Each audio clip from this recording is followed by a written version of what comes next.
Hello students, welcome to my channel doctor Om Prakash. तो next जो NMR में आपका रिलैक्सेशन प्रोसेस जो वेरी इंपॉर्टेंट है, ठीक है। वैसे एग्जाम पॉइंट ऑफ व्यू से उतना ज़्यादा इंपॉर्टेंट नहीं है क्योंकि क्वेश्चंस रिलैक्सेशन प्रोसेस से कम ही पूछे जाते हैं, बट एनएमआर को समझने के लिए, क्योंकि हम इतना एनएमआर पढ़ते हैं एज ऑर्गेनिक केमिस्ट्री में आप बहुत ज़्यादा एनएमआर का यूज़ करते हो, तो आपको पता चलना चाहिए कि यार ये रिलैक्सेशन प्रोसेस क्या है।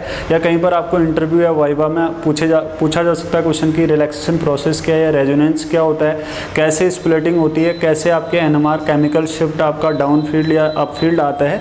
ये सारी चीज़ें तभी आपके समझ आती है जब ये आपका इसका इंट्रोडक्टरी पार्ट आपका एनएमआर का पूछा जाता है, राइट।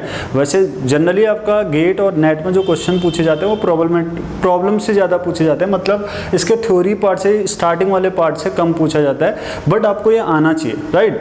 तो एक्चुअली है क्या रिलैक्सेशन प्रोसेस, देखो है यहाँ पर आपका अगर मैक्सवेल डिस्ट्रीब्यूशन लॉ की बात करें तो मैक्सवेल डिस्ट्रीब्यूशन लॉ के अकॉर्डिंग यहाँ पर मैंने आपको बताया था इससे पहले वाले वीडियो में कि एक एनएमआर में जब आपका रेजोनेंस होता है तो एक लोअर एनर्जी स्टेट डेवलप होती है, एक आपका हायर एनर्जी स्टेट, यानी कि एक अल्फा स्टेट होता है और दूसरा आपका बीटा स्टेट होता है।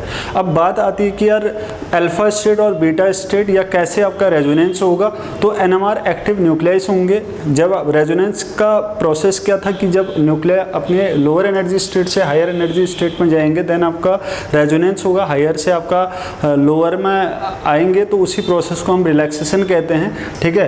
कि अब जैसे अल्फा स्टेट में आपका कोई न्यूक्लियाई है जो एनर्जी को लेने के बाद वो आप हायर स्टेट में जाएगा, देन हायर स्टेट से आपका लोअर स्टेट में आएगा, उसी लोअर स्टेट में आने की प्रोसेस को हम रिलैक्सेशन प्रोसेस कह रहे हैं, राइट।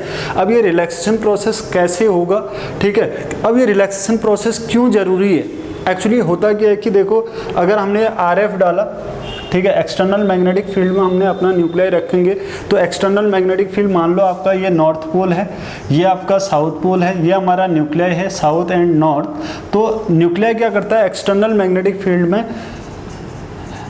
मैग्नेटिक फील्ड के अलाइन हो जाता है, मैग्नेटिक फील्ड के क्या हो जाता है आपका जनरली अलाइन होने की कोशिश करता है। तो हम जब आरएफ डालते हैं, यहाँ से आरएफ सोर्स डालते हैं, तो आरएफ हम तब तक डालते हैं जब तक इसके न्यूक्लियाई के प्रिसिजनल फ्रीक्वेंसी के साथ वो मैच न करे, ठीक है। जैसे ही आपका न्यूक्लियाई की अपनी एक प्रिसिजनल फ्रीक्वेंसी होती है इन एक्सटर्नल मैग्नेटिक फील्ड, आरएफ की भी अपनी एक प्रिसिजनल फ्रीक्वेंसी, आरएफ की अपना रेडिएशन ऑसिलेटिंग इलेक्ट्रोमैग्नेटिक रेडिएशन की अपनी फ्रीक्वेंसी होती है। जब न्यूक्लियाई की प्रिसिजनल फ्रीक्वेंसी के साथ आरएफ की फ्रीक्वेंसी मैच करती है, उस टाइम आपका रेजोनेंस होता है, या उस टाइम आपका ये जो न्यूक्लियाई है जो इसके अलाइन हुआ था, ये न्यूक्लियाई आपका इसके अगेंस्ट हो जाता है, यानी कि जो अगेंस्ट जो न्यूक्लियाई होते हैं वो हायर एनर्जी स्टेट पर होते हैं और आपका जो अलाइन न्यूक्लियाई होते हैं वो लोअर एनर्जी स्टेट के होते हैं, राइट। मैंने आपको ये प्रीवियस लेक्चर में भी बताया था कि इस टाइप का कुछ फिनोमेना होता है एनएमआर में।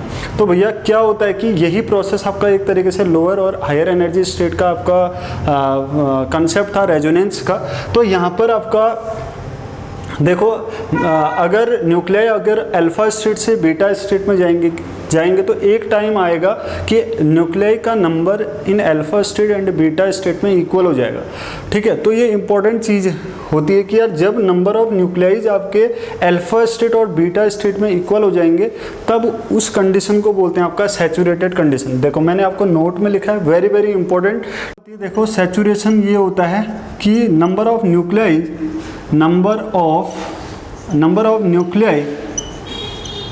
इन alpha state and beta state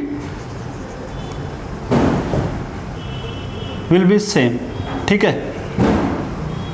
अगर जब नंबर ऑफ न्यूक्लियाई अल्फा और बीटा स्टेट में सेम होंगे तब आपका सैचुरेशन की कंडीशन होती है और तब हमें सिग्नल नहीं मिलता है। अब यार आपको एज अ केमिस्ट आपको सिग्नल चाहिए होते हैं, आपको कंटिन्यूअस स्पेक्ट्रा चाहिए होता है, यानी कि आपको कंटिन्यूअस पीक चाहिए होती है। अगर सैचुरेशन कंडीशन आती है तो आरएफ का एब्जॉर्प्शन नहीं होगा, यानी कि अगर आरएफ का एब्जॉर्प्शन नहीं होगा तो एनएमआर में हमें स्पेक्ट्रा नहीं मिलेगा। तो इसको रिजॉल्व करने के लिए हम क्या करते हैं, अगर आपको कंटिन्यूसली सिग्नल चाहिए, देखो if you want to continuously signal in NMR then we have the population of nuclei in ground state is is more. ठीक है, तो यार अगर आपको कंटिन्यूसली सिग्नल चाहिए तो एनएमआर में क्या होता है कि यार लोअर एनर्जी स्टेट में आपके न्यूक्लियाई हमेशा ज़्यादा होनी चाहिए इन हायर स्टेट से।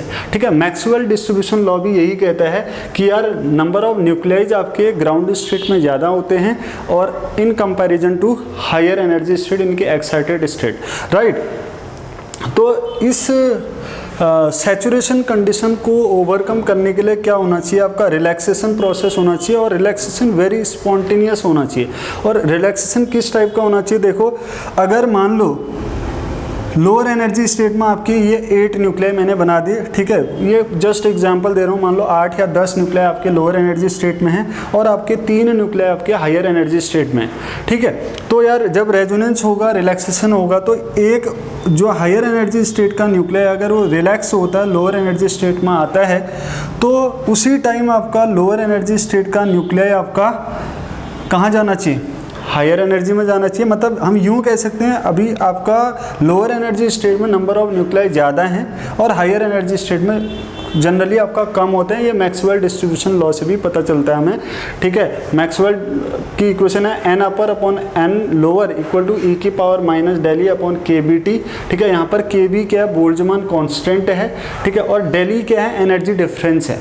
ठीक है, देखो एनएमआर में ये होता है कि यार जब भी हमें पॉपुलेशन बढ़ानी होती है इन ग्राउंड स्टेट तो डेल्टा ई को हम बढ़ाते हैं। मैंने आपको जस्ट इससे प्रीवियस वीडियो में बता रखा है कि यार delta E mu B naught H naught upon आपका आई होता है।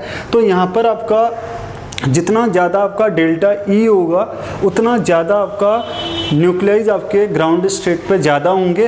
ठीक है, और कंटिन्यूस आपको स्पेक्ट्रा मिलेगा। तो मैंने आपको बोला कि यार सैचुरेशन कंडीशन कैसे रुक सकती है, क्योंकि हमें सैचुरेशन को रोकना है। तो होता क्या है कि यार जैसे आपका ग्राउंड स्टेट का न्यूक्लियर एक्साइटेड स्टेट पे जाता है, तो जैसे ही एक्साइटेड स्टेट में गया तो आपका जो एक्साइटेड न्यूक्लियर है वो नीचे आना चाहिए, इसकी जगह ले लेगा वो। तो ऐसे क्या होगा कि पॉपुलेशन इन ग्राउंड स्टेट वो बनी रहेगी, यानी कि अनइक्वल आपका रहेगा, यानी कि ग्राउंड स्टेट में नंबर ऑफ न्यूक्लियाइज आपके ज़्यादा होंगे। ठीक है, लेकिन ये कैसा होना चाहिए, आपका relaxation process should be very spontaneous होना चाहिए, क्योंकि ये स्पॉन्टेनियस होगा, लगातार होना चाहिए, तभी आपको सिग्नल मिलेंगे। अब देखो, अब जब ये रिलैक्स होगा तो रिलैक्सेशन में जनरली होता क्या है, आपका हीट निकलती है या आपका एनर्जी निकलेगी। अब वो एनर्जी किस फॉर्म में निकलेगी, क्योंकि इसकी तो हाई एनर्जी है, ये हाई एनर्जी स्टेट है, this is called beta state, this is called alpha state. Alpha state lower energy है, बीटा स्टेट आपका हायर एनर्जी। जब भी कोई न्यूक्लियर अपनी बीटा स्टेट से लोअर एनर्जी अल्फा स्टेट में आता है तो मैंने आपको बोला कि ये एनर्जी को रिलीज करेगा। अब एनर्जी को रिलीज ये रेडिएशन फॉर्म में कर सकता है या फिर आपका हीट फॉर्म में करता है। तो जनरली यहाँ पर ये जो आपका एनएमआर में जो रिलैक्सेशन फिनोमेना है वो नॉन रेडिएटिव प्रोसेस होता है, नॉन रेडिएटिव रिलैक्सेशन होता है, वेरी वेरी इंपॉर्टेंट। ठीक है, तो किस प्रोसेस से होता है, आपका नॉन रेडिएटिव रिलैक्सेशन होता है। अब नॉन रेडिएटिव क्यों होता होगा, क्योंकि जो हम आरएफ डालते हैं, ठीक है, डाली गई आरएफ रेडिएशन की जो आपका फ्रीक्वेंसी है वो आपका ज़्यादा होगी जब ये आपका रिलैक्स कर रहा है, तो रिलैक्सेशन के दौरान ये एनर्जी रिलीज कर रहा है, तो ये इसकी फ्रीक्वेंसी से ये वाली जो रिलैक्सेशन की फ्रीक्वेंसी होती है कम होती है, तो इसलिए वो थर्मल हीट के फॉर्म में आपका रिलीज होती है, इसलिए इसको बोलते हैं आपका थर्मल रिलैक्सेशन या आपका non radiative relaxation. Very very important part है ये, आपका रिलैक्सेशन कैसा होता है, नॉन रेडिएटिव रिलैक्सेशन होता है, राइट। अब देखो नॉन रेडिएटिव रिलैक्सेशन दो टाइप का होता है, एक आपका स्पिन रिलैक्सेशन, दूसरा आपका spin lattice relaxation. T2 and spin lattice relaxation को बोलते हैं आपका लॉन्गिट्यूडिनल रिलैक्सेशन, राइट। तो आपको एनएमआर में यानी कि दो टाइप के रिलैक्सेशन, वैसे एक थर्ड टाइप का भी होता है क्वाड्रपुलर रिलैक्सेशन, ठीक है, जिसके लिए आई की वैल्यू 1/2 से ज़्यादा होगी, वो क्वाड्रपुलर न्यूक्लियाई होते हैं, क्वाड्रपुलर रिलैक्सेशन बोलते हैं उसको, ठीक है, ऐसे न्यूक्लियाइज के लिए। लेकिन जनरली हमारे लिए ये दो आपके इंपॉर्टेंट है, एक आपका स्पिन लैटिस रिलैक्सेशन, दूसरा आपका स्पिन रिलैक्सेशन, ठीक है। तो सबसे पहला पॉइंट है स्पिन रिलैक्सेशन को हम ट्रांसवर्स रिलैक्सेशन कहते हैं, यानी कि represented by T2 and spin lattice relaxation represented by what, T1, ठीक है, और इसको बोलते हैं आपका लॉन्गिट्यूडिनल रिलैक्सेशन। देखो T2 क्या है, जहाँ पर 2 बार स्पिन आपका रिपीट हो रहा है, तो ऐसे याद रख सकते हो, this is called T2 and this is called T1। यहाँ पर स्पिन एक ही बार आ रहा है, राइट। तो इसका दूसरा नाम लॉन्गिट्यूडिनल रिलैक्सेशन है, क्योंकि परपेंडिकुलर आपका RF रेडिएशन सोर्स होता है, और स्पिन रिलैक्सेशन में आपका 180 में RF आपका जनरली डाला जाता है, राइट। तो क्या है स्पिन रिलैक्सेशन में क्या होता है कि यार this is affected by the mutual exchange of spins by two precessing nuclei in close proximity to one another.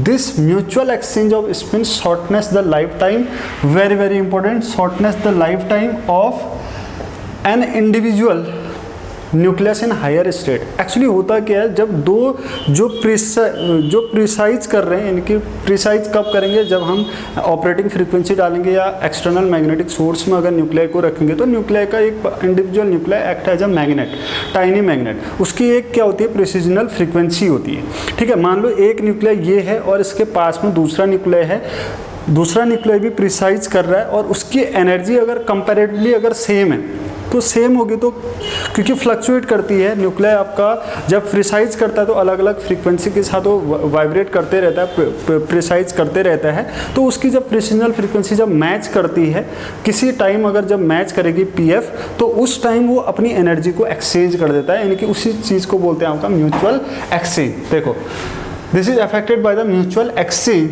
Of spins of two. मान लो म्यूचुअल एक्सचेंज, मान लो एक स्पिन ये है, दूसरा स्पिन यहाँ पर ये है। जब म्यूचुअल एक्सचेंज हुआ तो ये डाउनवर्ड हो गया और ये वाला आपका अपवर्ड हो गया, ये डाउन था तो ये अप हो गया, ये अप है तो ये डाउनवर्ड। तो इसी चीज़ को बोलते हैं आपका म्यूचुअल एक्सचेंज, ठीक है। तो इससे होता क्या है, mutual exchange of spin and shortness the life time of an individual nucleus in higher state. Higher state से हायर स्टेट में वो ज़्यादा टाइम नहीं रहेगा, वो क्या हो जाएगा आपका, रिलैक्स हो जाएगा, यानी कि अपनी लोअर स्टेट में आएगा, राइट। उससे क्या होता है, पॉपुलेशन भी आपका लोअर स्टेट में बनी रहती है।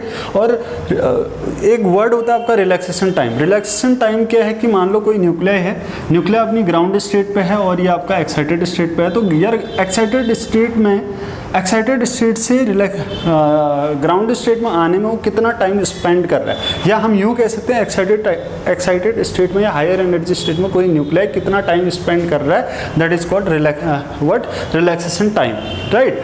तो देखो, relaxation rate is inversely proportional to relaxation time. मतलब रिलैक्सेशन टाइम जितना ज़्यादा होगा रिलैक्सेशन रेट उतना कम होगा। ऑब्वियसली यार टाइम अगर वो ज़्यादा अगर बिताएगा तो रिलैक्सेशन रेट क्या होगा आपका, स्लो होगा, राइट। तो नेक्स्ट आपका स्पिन लैटिस रिलैक्सेशन, यानी कि that is called longitudinal relaxation and it is represented by T1, ठीक है। तो लैटिस रेफर्स टू द, अब यहाँ पर जो लैटिस वर्ड आ रहा है इनके, इसलिए इसको लॉन्गिट्यूडिनल रिलैक्सेशन कह रहे हैं।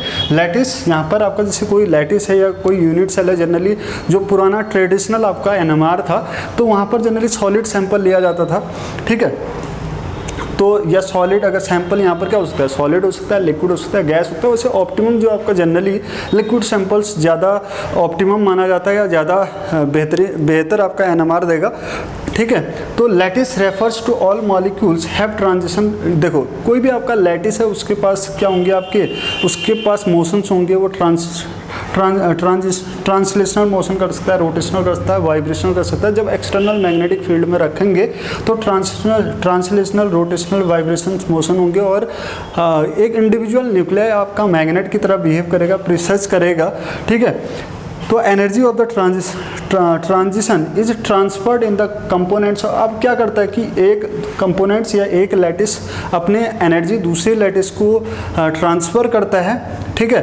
तो ट्रांसफ़र करता है, उससे क्या होता है कि ट्रांसफ़र करने से टोटल एनर्जी क्या होती है, अनअल्टर्ड रहती है, मतलब टोटल एनर्जी आपका चेंज नहीं रहेगी। देखो मैंने लिखा है vibrational energy, the total energy remain unaltered, this will maintain the excess, ये आपका द है, the excess of nuclei in lower energy state. देखो एक्चुअली हमें रिलैक्सेशन प्रोसेस में है ही क्या कि ओवरऑल हमें लोअर एनर्जी स्टेट में नंबर ऑफ न्यूक्लियाई ज़्यादा चाहिए।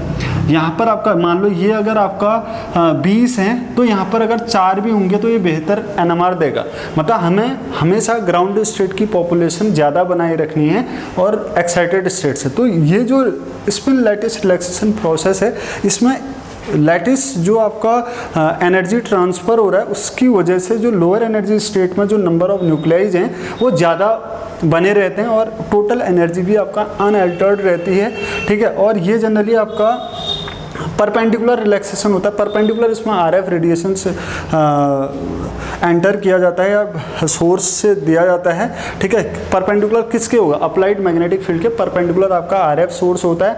N efficient relaxation process involves a short time and results in the broadening of the absorption off peak, ठीक है। जितना आपका रिलैक्सेशन प्रोसेस एफिशिएंट जो रिलैक्सेशन प्रोसेस होगा वो शॉर्ट टाइम पे होगा and results the broadening of the absorption off peak, जो पीक में आपका ब्रॉडनिंग प्रोड्यूस होती है, ठीक है। और ये चीज़ इंपॉर्टेंट है कि relaxation rate is inversely proportional to आपका रिलैक्सेशन टाइम। ओके, तो मैंने आपको बताया कि जो आपका रिलैक्सेशन है एनएमआर में वो जनरली आपका नॉन रेडिएटिव रिलैक्सेशन होता है और ये जनरली इंपॉर्टेंट आपका दो टाइप का है, एक तो स्पिन स्पिन और दूसरा आपका स्पिन लैटिस। स्पिन स्पिन को बोलते हैं आपका ट्रांसवर्स और स्पिन लैटिस को बोलते हैं आपका लॉन्गिट्यूडनल, इसको T1 और इसको T2।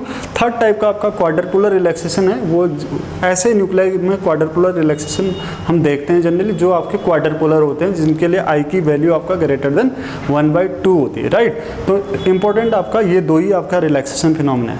Thank you.